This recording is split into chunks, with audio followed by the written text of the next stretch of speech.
क्या अनार को सीधे मिट्टी में दबाने से उसका पौधा उग सकता है? वीडियो में हम देख सकते हैं कि जैसे ही अनार का बाहरी छिलका हट जाता है, उस पर जल्दी ही फफूंदी, बैक्टीरिया और छोटे छोटे कीड़े हमला कर देते हैं। वे उसमें मौजूद पोषक तत्वों का उपयोग करके तेजी से बढ़ते हैं और अनार को सड़ा देते हैं। 50 दिनों से ज्यादा समय बाद अनार लगभग पूरी तरह मिट्टी में गल चुका था और खाद में बदल गया। अगर हमें अनार का पौधा उगाना है तो तरीका बदलना पड़ेगा। सबसे पहले एक पूरी तरह पका हुआ अनार तोड़िए, उसके बीज निकालकर टिश्यू पेपर में रखिए और गूदे को अच्छी तरह साफ कर दीजिए। 10 दिनों बाद बीजों को मिट्टी या सीडलिंग ट्रे में लगाकर नम रखें। कुछ ही दिनों में बीज अंकुरित होने लगेंगे। फिर सबसे मजबूत पौधे को चुनकर गमले में लगा दें। अनार के पौधे बहुत धीरे धीरे बढ़ते हैं। मिट्टी में लगाने के लगभग 5वें दिन 2 छोटी पत्तियां खुलती हैं। फिर उनके बीच से नई शाखाएं और असली पत्तियां निकलने लगती हैं। अगर ध्यान से देखा जाए तो अनार के पेड़ की पत्तियां एक दूसरे के ऊपर नहीं चढ़ती। इससे ऊपर की पत्तियां नीचे वाली पत्तियों की धूप नहीं रोकती। पूरे पेड़ को बराबर रोशनी मिलती है। पौधों की दुनिया सच में बहुत अद्भुत होती है। 100 दूसरे दिन पौधे का तना धीरे धीरे लकड़ी जैसा मजबूत और सीधा होने लगा, लेकिन किसी कारण से पौधा सूखने और मुरझाने लगा। एक अच्छे अनार के पौधे को बीज से उगाने में 100 दिनों से ज्यादा का समय लग गया। बीज से उगाए गए अनार के पौधे में फल आने में 8 साल से भी ज्यादा समय लग सकता है। अगर यह पौधा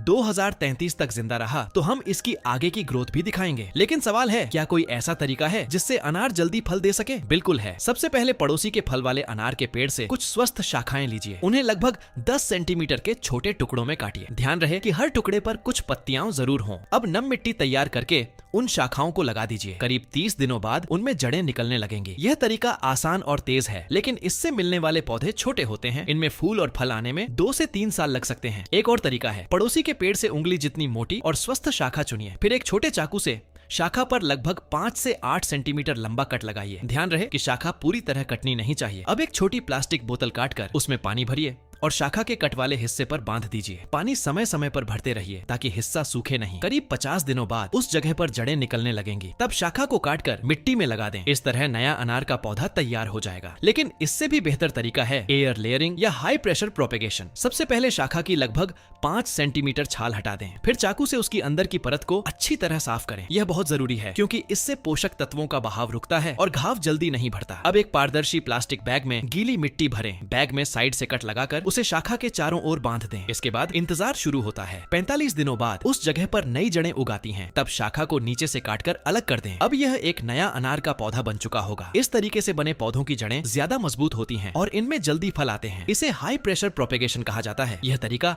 वसंत और पतझड़ के मौसम में सबसे अच्छा काम करता है। इससे तैयार पौधे अपने मूल पेड़ के सारे अच्छे गुण बनाए रखते हैं। पेड़ छोटा रहता है, तेजी से बढ़ता है और जल्दी फल देने लगता है। अब आप मेरे वीडियो को लाइक, सब्सक्राइब करके कमेंट में बताइए कि अगला कौन सा पौधा उगाऊं और ऊपर दिए गए प्रोडक्ट पर क्लिक करके आप इस पौधे को बहुत ही कम दामों में मंगा सकते हैं।